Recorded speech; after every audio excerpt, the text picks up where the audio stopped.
네, 반갑습니다. 오랜만에 발표를 하게 되는 것 같습니다. 지금 강의 들어가기 전에 한 말씀 드리자면, 저는 이제 대한불교 조계종의 성녀이기도 합니다. 우리 대한불교 조계종의 종지는 이제 종으로 따지면 선종이라고 합니다. 선종인데 인도에서 온 불교가 중국에서 이제 화엄의 사상이 집대성돼서 이제 선종으로 이렇게 불교의 핵심이 이제 맺혀졌는데, 이 선종의 핵심은 결국은 깨달음으로 가는 길인데, 그 깨달음으로 가는 길의 또 핵심은 기존의 고정된 관념을 타파하는 것입니다.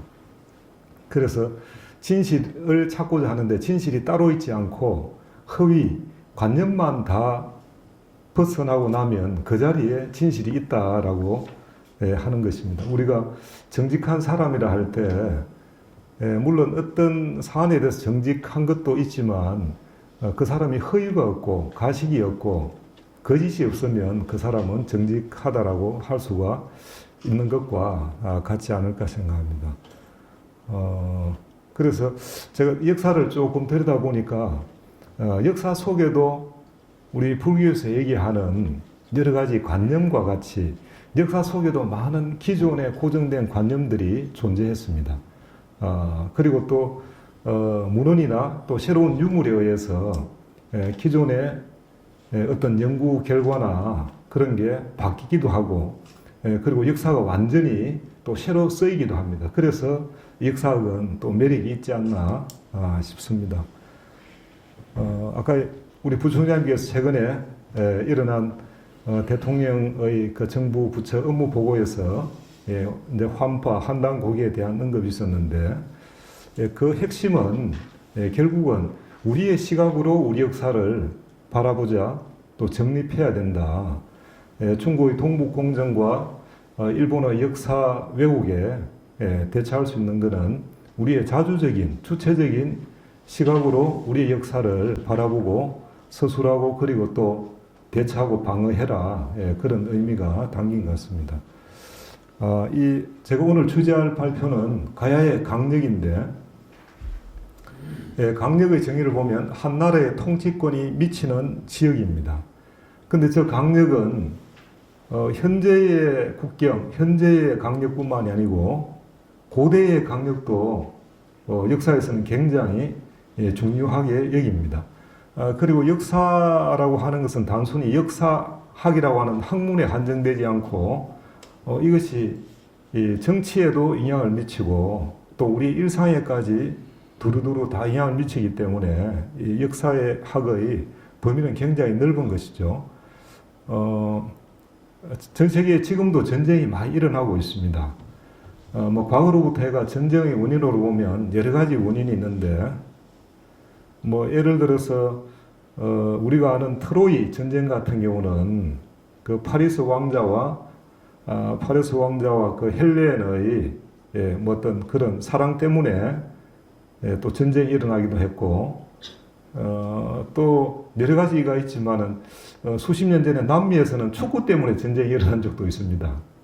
축구 경기가 비화가 돼가지고 전투기가 떠가지고 전쟁이 일어났지만 그건 일찍 이제 얼마 만에 빨리 이제 종료가 됐지만은 그런 것도 있고 그런데, 근데 가장 많은 전쟁의 원인은 국경 때문에 일어납니다. 영토, 강역 때문에 일어나고 있습니다. 지금 현재 이스라엘과 팔레스타인 전쟁의 원인은 고대 강력을 주제로 해서 지금까지 전쟁이 이제 수년간 이렇게 일어나고 있고, 러시아와 우크라이나 전쟁도 들어가 보면 고대의 강력 문제를 명분을 해가 이렇게 전쟁을 일으키고 있습니다.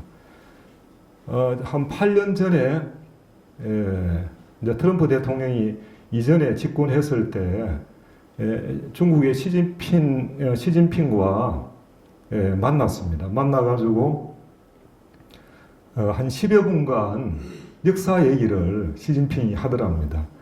그런데 그때 그 유명한 한국은 사실 중국의 일부였다, 이 얘기를 아주 중요한 외교의 어떤 그런 정상의 자리에서 10여 분간 한국어 역사 얘기를 시진핑이 하더라고 하는 겁니다. 그래서 그거는 그리고 나서 이제 트럼프 대통령이 그때 한 말이 있죠. 10여 분간 역사 얘기를 하는데 그 얘기를 듣고 나니까 한국 문제가 남북한 문제가 간단하지 않다는 걸 알게 됐다. 이렇게 운을 뗐습니다. 그래서 우리가 모르긴 해도 그 10여 분간의 내용 안에는 그 타이틀처럼 한국은 고대로부터 중국의 일부였기 때문에 차후에 남북한의 어떤 문제 또 북한의 어떤 문제가 일어날 때 미국은 타치하지 마라. 본래 우리의 일부였기 때문에 우리가 관할해야 된다라고 하는 그런 전제가 깔렸다는 것을 우리가 알 수 있습니다.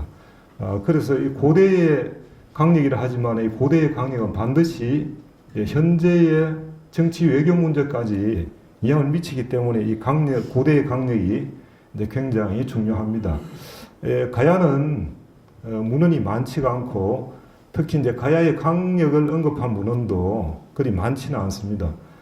삼국사 2열전 최치원전에 보면 이제 덕건대 동해 밖에 삼국이 있었으니 그 이름은 마한, 진한, 변한이었으며 마한은 고려요, 변한은 백제요, 진한은 신라이다. 이제 여기에 가야가 이제 빠져 있죠.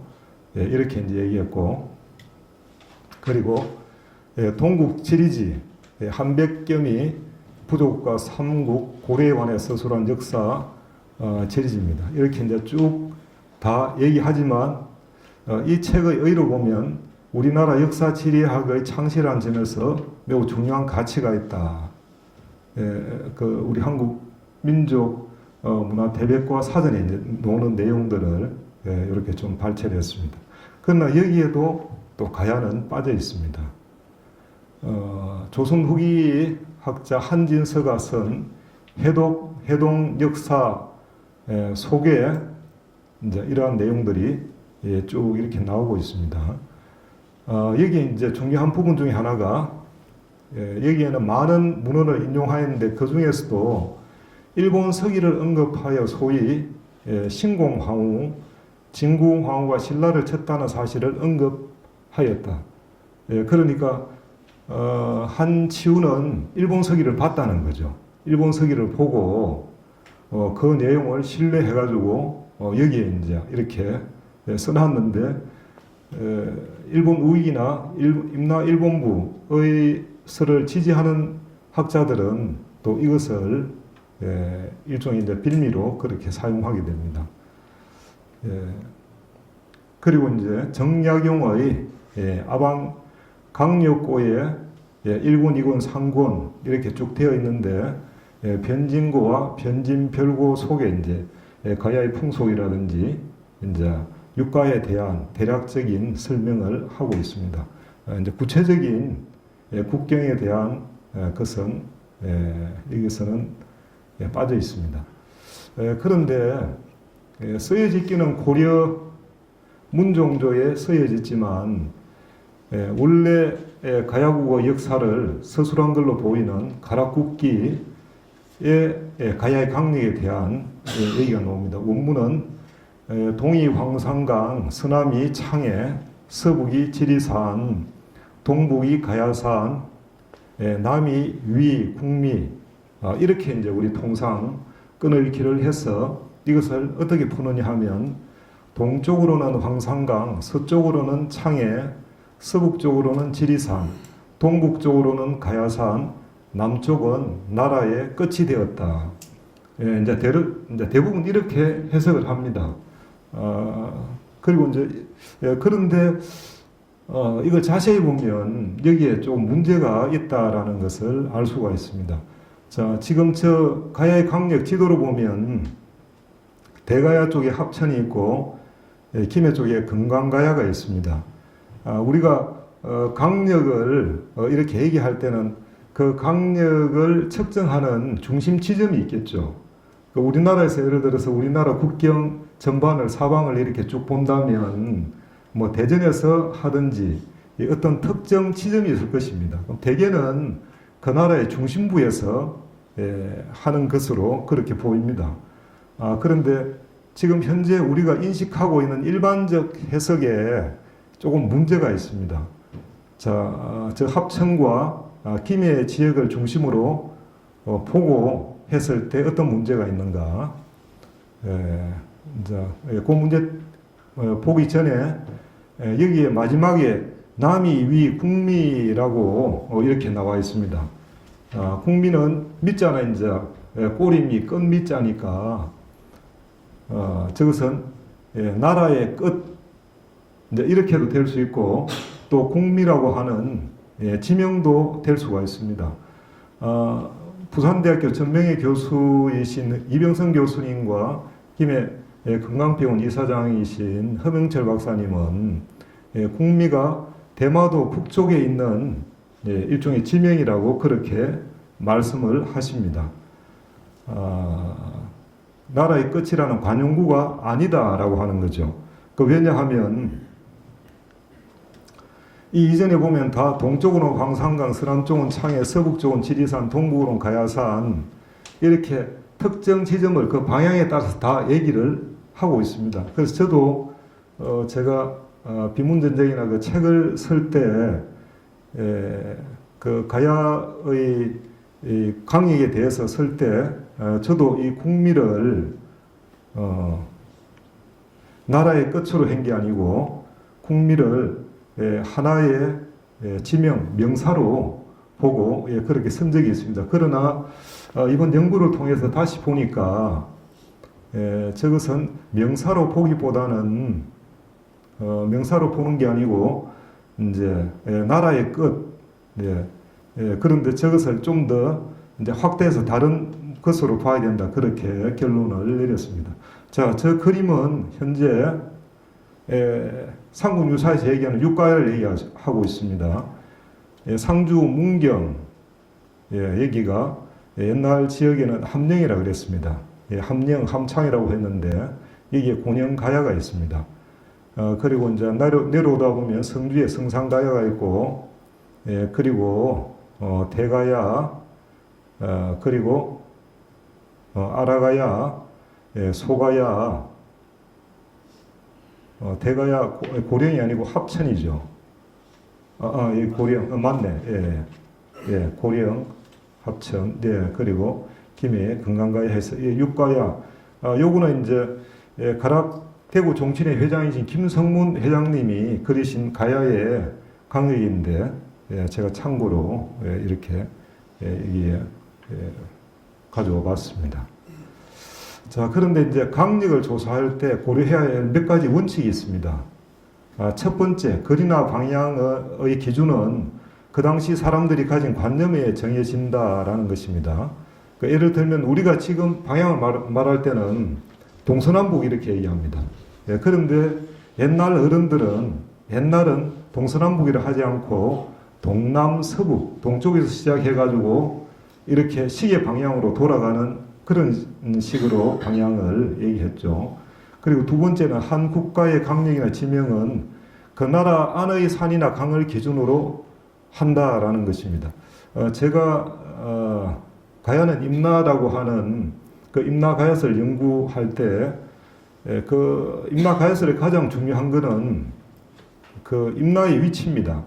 그런데 그 임나의 위치는 일본 서기 숭신 65년조에 나오는데 거기에 보면 임나는 그 중에 이제 세 가지 조건이 나오는데 그 중에 하나가 이제 계림지 서남이라고 하는 구절이 나옵니다. 그래서 일본 열도에 있는 임나를 대마도나 규슈 쪽에 있는 임나를 당연히 이제 일본 서기에서 얘기하는 임나니까 일본 안에 있는 게 당연한데 그것을 우리 한반도의 김해나 고령이나 이쪽으로 이제 억지로 넣다 보니까 여러 가지 비논리적인 그런 상황이 생기는데 그 중에 하나가 이제 계림지 서남이라고 할 때 우리 기존의 임나를 대마도라고 하는 분들은 예를 들어가 경주 계림에서 대마도를 보면 서남이 될 수가 없습니다. 그것은 바로 정남이나 오히려 동쪽으로 조금 치우친 그런 남쪽이 되죠. 그래서 대마도는 적어도 숭신 65년조에서 얘기하는 그 임나와는 맞지 않다라는 결론이 나옵니다. 그러니까 우리가 어떤 국가에서 그 나라에서 어떤 지명을 얘기할 때는 반드시 그 나라 안에 특정 지명을 기준으로 해서 한다. 너무나 당연한 얘기죠. 그래서 일본 서기에 얘기하는 임나는 그 기준을 경주를 끌어오든지 이렇게 하면 도저히 맞지 않다라는 것을 말씀드리는 것입니다. 그리고 이제 이 한자는 한문은 어떻게 끊어 읽느냐 이게 또 굉장히 또 중요합니다. 그래서 끊어 읽기에 따라 가지고 전체적인 문장이 완전히 달라지는데 제가 그 진경대사 탑비 연구할 때도 그러한 경우를 보았고 그래서 이 끊어 읽기를 제대로 해야 된다. 끊어 읽기가 달라지면 문장 전체가 달라질 수 있는데 지금 현재 이 가야 강례에 관한 문제도 동일합니다. 이것도 끊어 읽기를 저는 다시 해봤습니다. 자, 기존 해석은 이제 몇 가지 문제가 있습니다. 자, 아까 그 풀이로 보면, 자, 가야 최초의 중심지인 김해나 가야 전체의 중심이 되는 합천점을 관측 지점으로 볼 때, 그렇게 보면 가야의 동쪽은 황산강, 낙동강이 맞는 것이죠. 그러나 서남 쪽을 보면, 저 합천이나 김해에서 서남을 보면 남쪽 전체가 바다가 되는 것이죠. 또 이런 문제가 있고, 또 이제 합천이나 김해를 관측 지점으로 보면 서북 쪽이 지리산인 것은 맞습니다. 그러나 동북 쪽이 가야산이라는 건 또 맞지가 않습니다. 왜냐하면 김해나 합천 어디쯤에서 볼 때 가야산은 동북이 아니라 서북 또는 정북에 위치하고 있습니다. 그러니까 합천에서 보면 가야산이 정북에 있고 김해에서 보면 이제 동북에 서북에 있겠죠. 그래서 맞지가 않습니다. 그리고 남쪽의 국민은 우리의 지명에는 등장하지 않는 용어입니다. 그리고 나라의 끝이라는 관용구로 풀어도 이미 이제 서남을 창해라는 바다로 이미 이제 기술을 했기 때문에 다시 남쪽 국경을 얘기할 필요가 없는 것이죠. 자, 그리고 이제 가야산을 동북 쪽에 저기서 말하는 것처럼 동북 쪽이 가야산이라는 게 맞으려면 관측 지점이 남원쯤이라 되는데 이는 도저히 말이 되지 않는다라는 것입니다. 자, 여기에 대한 그림이 자, 이전으로 올라가겠습니다. 이전으로. 이 그림이죠. 여기서 보면 제가 방금 말씀드린 그 내용을 얘기하고 있습니다. 그러니까 합천이나 김해에서 보면 지금 얘기하는 기존의 해석에 어떤 문제가 있어 보인다는 거죠. 그러니까 반은 맞지 않지만은 또 반은 틀리다라는 결론에 도달하게 됩니다. 그러면 이령 스님이 이것을 잘못 썼는가 아니면 이제 후인들이 이것을 해석을 잘못했는가라는 문제에 도달하게 됩니다. 자, 그래서 이제 저는 새롭게 한번 해석을 해봤습니다. 끊어 읽기를 달리하고 동서남북이 아니고 동남서북으로 고대인들이 인식했던 방향대로 거기에 준해가지고 한번 해봤습니다. 자, 이렇게 풀면 동이 황산강 서 이렇게 됩니다. 기존에는 동이 황산강 끊고 그 다음 서남이 창에 이렇게 됐죠. 근데 이제 이것을 동이 황산강 서 이렇게 하면 동쪽으로서 황산강 서쪽, 황산강 낙동강이죠. 동쪽으로는 낙동강 서안, 그러니까 강변이니까 서안 이렇게 표현을 할 수 있을 것입니다. 그리고 남이 창해, 남쪽으로는 창해, 창해는 푸른 바다니까 남해를 얘기하는 거죠. 그리고 서북이 지리산 동, 이전에는 서북이 지리산 이렇게 끊어졌죠. 근데 여기는 서북이 지리산 동 이렇게 끊습니다. 그 서북으로서 지리산 동쪽, 그리고 이제 북이 가야산, 기존에 이렇게 끊었죠. 이제 지금은 북이 가야산 남 이렇게 하여서 북쪽으로서 가야산 남으로 하여 이위 국미 나라의 끝으로 삼는다. 이렇게 이제 기존에는 위 국미를 나라의 끝이라든지 아니면 국미라는 지명으로 봤는데 여기에서는 이 위 국미해가 이 앞에 오는 모든 문장을 다 받아서 이 전체를 받아서 이렇게 이제 이 이자는 서이자를 쓰고 있습니다. 그래서 이런 부분이 좀 해석의 기존의 것과 차이가 있는 것입니다. 이제 두 번째 해석은 내용은 똑같습니다만은 우리가 동이 황산강 할 때는 앞에서는 동쪽으로는 황산강 이렇게 했지만 우리가 한자 그대로 서이자 뭐뭐 서로서 이렇게 이제 서이자를 보면 자 뒤에 것을 먼저 받아서 앞에 것이 떨어지게 되어 있습니다. 그렇게 하면 동이 황산강 서는 황산강 서안으로서 동쪽, 그 다음에 남이 창해는 창해로서 남쪽, 그 다음에 동이 서북이 지리산 동은 지리산 동쪽으로서 서북쪽, 지리산 동쪽으로서 서북쪽, 그 다음에 북이 가야산 남은 가야산 남쪽으로서 가야산 남쪽으로서 북쪽으로 하여 이위 국미 나라의 끝으로 삼는다라고 요 앞에 해석 1보다 한자에 정확하게 이제 맞게끔 그렇게 풀었습니다. 자, 이렇게 해석하면 이 전체를 만족시킬 수 있는 그런 내용들이 바로 이 지도입니다. 이 지도의 기존에서는 합천이나 김해를 기준으로 하면 반은 맞고 반은 맞지가 않는 것이죠. 그런데 저는 진주를 기준으로 해봤습니다. 진주. 진주 쪽에서 보면 이 모든 것을 다 부족할 수가 있습니다. 예를 들어서 황산강 서안으로서 동쪽이라 그랬죠.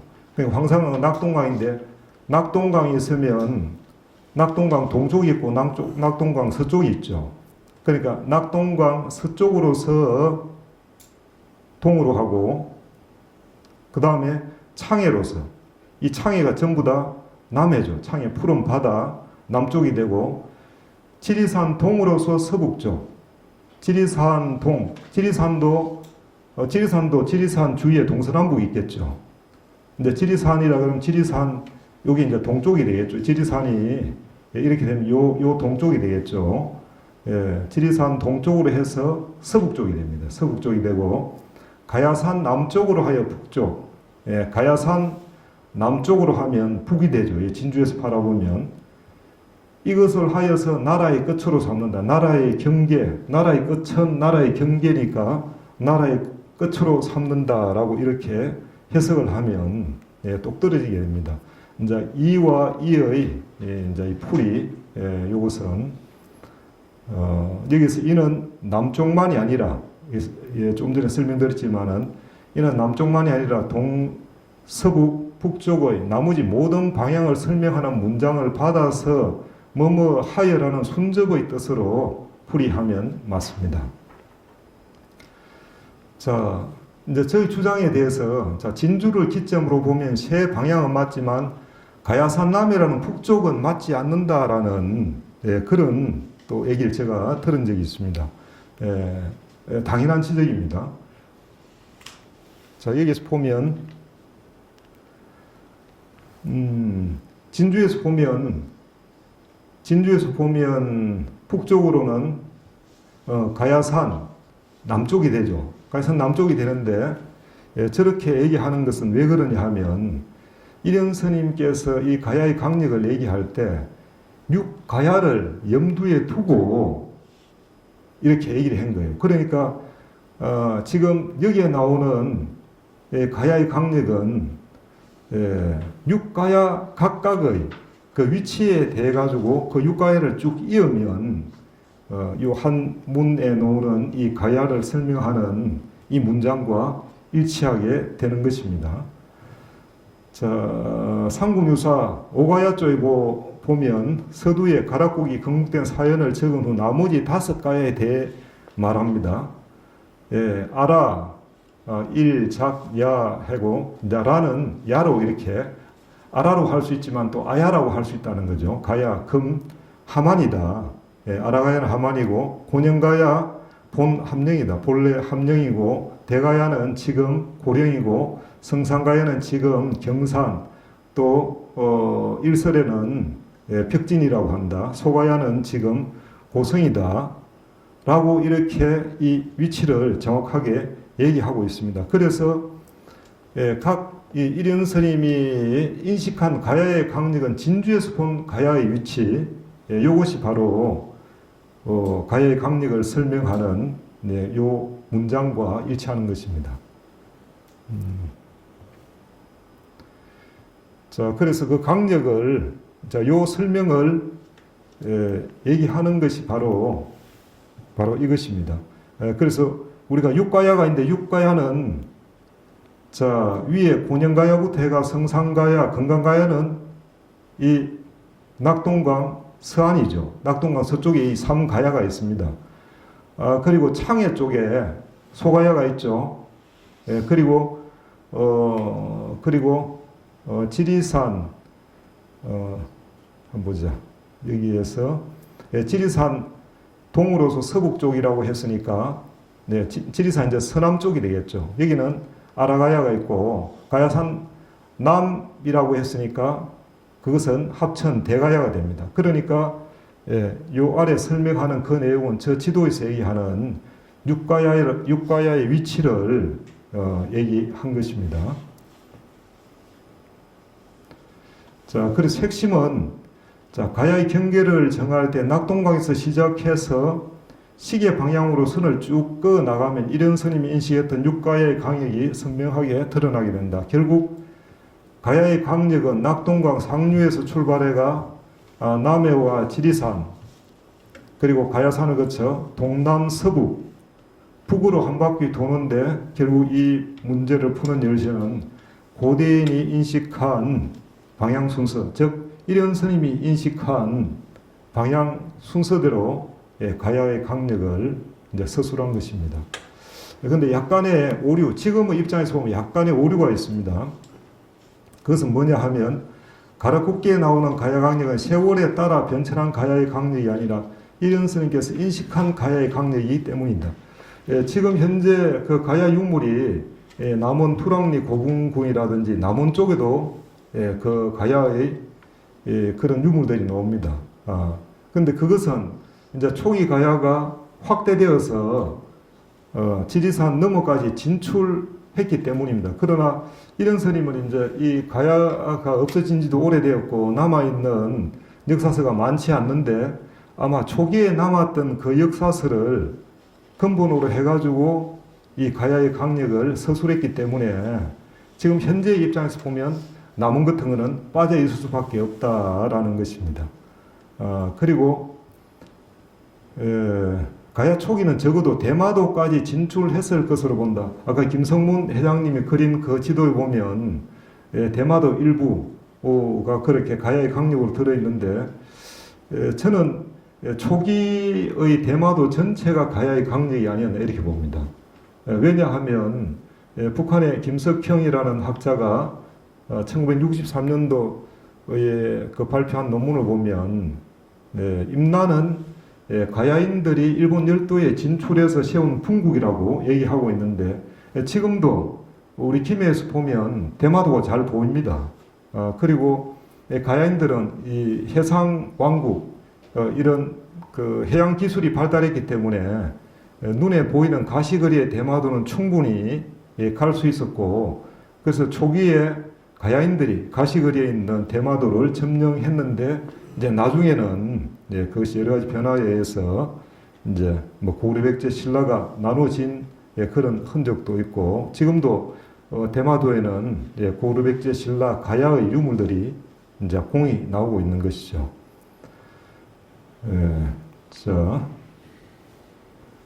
이 강력이 왜 중요하냐? 지금 현재도 중국이 서해 한중 잠정 조치 수역에 그 구조물을 설치해가 문제가 되고 있습니다. 근데 아직까지 우리 정부에서 뭐 어느 정도는 이제 거기 어필을 하는 거지만 아주 강력한 그런 어필은 못 하고 있는 것 같습니다. 그런데 중국은 그 남진해부터해서 이런 식으로 구조물을 세우고 나서 그 다음부터는 이제 굳히기를 합니다. 그 다음부터 굳히기 하고 나서는 그 다음부터는 이게 공동 수익이 되는 것이 아니고 중국 수익이 되고 그렇게 됩니다. 그런데 우리가 항상 이제 이 강력 문제나 고대사 이런 역사 문제가 나올 때는 뭐 우리 중국과 경제적인 경협이나 이런 게 또 많이 돼 있고 또 외교적인 문제가 발생할 우려가 있다. 이런 것 때문에 계속 우리가 양보하고 때로는 지주기도 하고 그러는데 그러나 강력이라고 하는 것은 현재의 강력도 마찬가지고 고대의 강력도 이것은 양보하면 그 다음부터는 회복 불능입니다. 그래서 결코 뭐 1cm의 땅도 양보해서는 안 되고 우리가 뭐 강대국이라 하더라도 우리가 명분을 가지고 싸울 때는 싸우고 목소리를 낼 때는 내야만이 우리가 인정을 받을 수 있지 계속 이제 이런저런 이유로 양보하게 하면 중국이나 일본은 그것을 빌미로 계속 야금야금 우리의 역사를 깔아먹을 수밖에 없다는 것이죠. 이제 이 가야의 강력을 이제 보다 보면 네모로 이렇게 강력이 되어 있는 게 아니고 가야가 삼각형처럼 이렇게 되어 있습니다. 그래서 이런 선생님도 강력을 설명하는 데 있어서 뭐 요즘 한다 그러면 어디를 기준으로 해가지고 맨리라든지 이렇게 구체적으로 했을 텐데 이런 스님은 육가야의 위치를 중심으로 했기 때문에 저렇게 이제 말씀을 하신 것입니다. 제가 이런 연구를 하게 된 것은 가야 불교 또 가야사 초기의 어떤 그 연구를 주도하셨던 지금 돌아가신 포은 이종기 선생님의 저서 이제 춤추는 심려를 우리 가야 불교 연구소 회원들이 한동안 이제 강독을 했습니다. 그 강독을 할 때 이 가야의 강력에 대한 얘기가 나왔고 그래서 지금 현재 가야 불교 연구소 소장으로 계신 지원 스님이 이종기 선생님의 그 풀이 아까 이거 보셨듯이 그 남이 위 국미 할 때 이의 그 해석이 이종기 선생님은 전체를 다 포함해서 하는 것 같다. 그래서 한번 스님이 한번 연구해 보세요. 이렇게 저한테 제안을 해 주셨습니다. 그래서 이종기 선생님의 그 풀이 그 글자 한자 풀입니다. 이종기 선생님도 이 동서남북 끊어읽기라든지 이렇게는 하지 않으셨지만은 그 한자를 잡아서 쭉 들어가 보니까 끊어읽기를 다시 하고 고대인들이 가졌던 방향에 대한 인식을 하니까 진주를 기점으로 육가야를 보니까 똑 떨어지더라 라고 하는 것을 알 수가 있었습니다. 자, 저는 오늘 제 발표는 이것으로 마치겠습니다.